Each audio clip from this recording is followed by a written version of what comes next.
Hi guys, welcome to our channel Yasmita Lover Official. আজ আমাদের প্রতিবেদন আমার মনের একটা কোণে তুই, অরণ্য ও পাখি। অরণ্য নামের ছেলেটা ঠিক তার নামের মতোই গম্ভীর, শান্ত আর নিজের মাঝে গুটিয়ে থাকা। চারপাশের কোলাহল থেকে দূরে সে নিজের একটা নিজস্ব জগৎ তৈরি করে নিয়েছিল।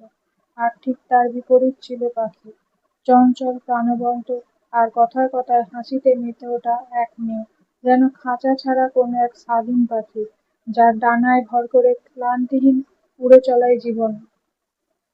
বিশ্ববিদ্যালয়ের প্রথম পর্বে তাদের আলাপ। লাইব্রেরির কোণের একটা টেবিলে অরণ্য যখন মন দিয়ে মোটা একটা বই পড়ছিল, ঠিক তখনই ঝড়ের বেগে ঘরে ঢুকছিল পাখি। টেবিলে বই রাখার শব্দে অরণ্য বিরক্ত হয়ে তাকিয়েছিল, কিন্তু পাখির সেই অপ্রস্তুত হাসি মাখা মুখটা দেখে তার সমস্ত বিরক্তি কোথায় যেন কর্পূরের মতো উড়ে গেল। পাখি বলেছিল, দুঃখিত, আসলে বাইরে যা বৃষ্টি নামলো না, নিজেকে সামলাতে পারলাম না। অরণ্য কিছু বলেনি, শুধু একটু হেসেছিল। সেই প্রথম অরণ্যের মনের কোণে এক গোপন কোণে ছোট্ট একটা চারাগাছ জন্ম নিয়েছিল। দিন যত যেতে লাগলো, অরণ্য আর পাখির বন্ধুত্ব তত গভীর হতে লাগলো। তবে এ বন্ধুত্বে কথা বলতো বেশি পাখি, আর অরণ্য ছিল শ্রোতা।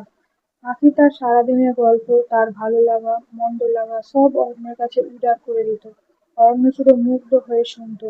একদিন বিকেলে ক্যাম্পাসের কৃষ্ণচূড়া গাছের নিচে বসে পাখি আচমকা জিজ্ঞেস করলো, আচ্ছা অরণ্য, তুমি এত চুপচাপ কেন? তোমার কি কখনো কাউকে নিজের মনের করতে ইচ্ছে করে না? অরণ্য পাখির চোখের দিকে তাকিয়ে মনে মনে বলল, করে তো, তোমায় নিজের করতে ইচ্ছা করে, কিন্তু মুখে বলল সবাইকে কি সব বলতে হয় পাখি? কিছু জিনিস মনের এক কোণেই সুন্দর। পাখি সেদিন অরণ্যের কথার গভীরতা বোঝেনি। সে হেসে উড়িয়ে দিয়েছিল, কিন্তু অরণ্য জানতো তার মনের সেই কোণটা জুড়ে শুধুই পাখির অবাধ যাতায়াত।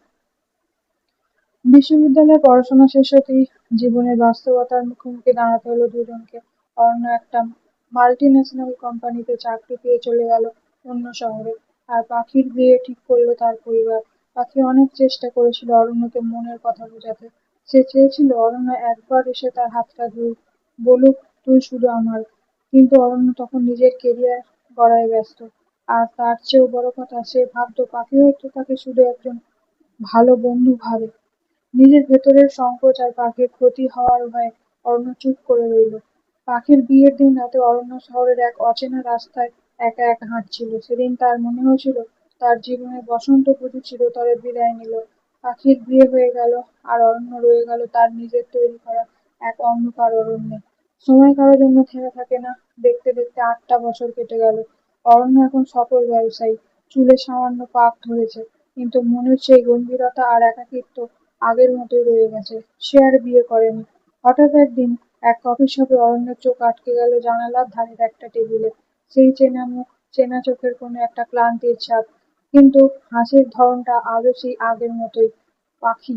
অরণ্য নিজেকে সামলাতে পারল না, এগিয়ে গিয়ে ডাকলো, পাখি। পাখি চমকে তাকালো। অরণ্যকে দেখে তার চোখ দুটো জলে ভরে উঠল।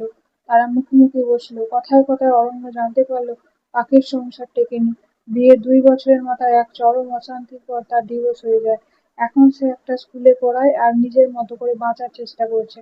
পাখি ম্লান হেসে বলল, জানো অরণ্য, জীবনের এতগুলো বছর পার করে এসে আজ একটা সত্যি কথা বলতে ইচ্ছে করছে। তোমাকে সেদিন খুব বলতে চেয়েছিলাম, কিন্তু তুমি বোঝোনি। অরণ্য পাখির দিকে তাকালো। পাখি বলল, আমি তোমাকে ভালোবাসতাম, তোমার ওই নীরবতার প্রেমে পড়েছিলাম, কিন্তু তুমি কোনোদিন আমাকে আটকে রাখার চেষ্টাই করবেনি। অরণ্য স্তব্ধ হয়ে গেল। তার চোখের কোণ দিয়ে এক ফোঁটা জল গড়িয়ে পড়ল। সে পাখির হাতটা নিজের হাতের মুঠোয় নিয়ে বলল, আমি ভেবেছিলাম তুমি আমাকে শুধু বন্ধু ভাবো। তোমাকে হারানোর ভয়ে আমি কোনোদিন মুখ ফুটে বলতে পারিনি। কিন্তু বিশ্বাস করো পাখি, এই 8 বছরে একটা মুহূর্তের জন্য তোমাকে ভুলিনি। আমার মনের একটা কোণে তুমি চিরকাল ছিলে, আর আজীবন থাকবে। কফি শপের বাইরে তখন গুঁড়ি গুঁড়ি বৃষ্টি শুরু হয়েছে, ঠিক যেমনটা তাদের প্রথম দেখার দিনে হয়েছিল। তবে আজ আর কোনো তাড়া নেই, কোনো ভুল বোঝাবুঝি নেই। পাখি অরণ্যের হাতের ওপর নিজের হাত রাখলো। 8 বছরের দীর্ঘ অভিমান, দূরত্ব আর নীরবতা এক পলকে মিলিয়ে গেল। অরণ্য আর পাখি বুঝতে পারলো জীবনের কিছু গল্প একটু দেরিতে শুরু হলেও তাদের শেষটা বড্ড সুন্দর হয়। আজ থেকে অরণ্যের মনে সেই গোপন কোণটা আর শুধু স্মৃতির ডায়েরি নয়, বরং পাখির জীবনের স্থায়ী ঠিকানা। ধন্যবাদ। সবার কেমন লাগলো অবশ্যই কমেন্ট করে জানাবেন।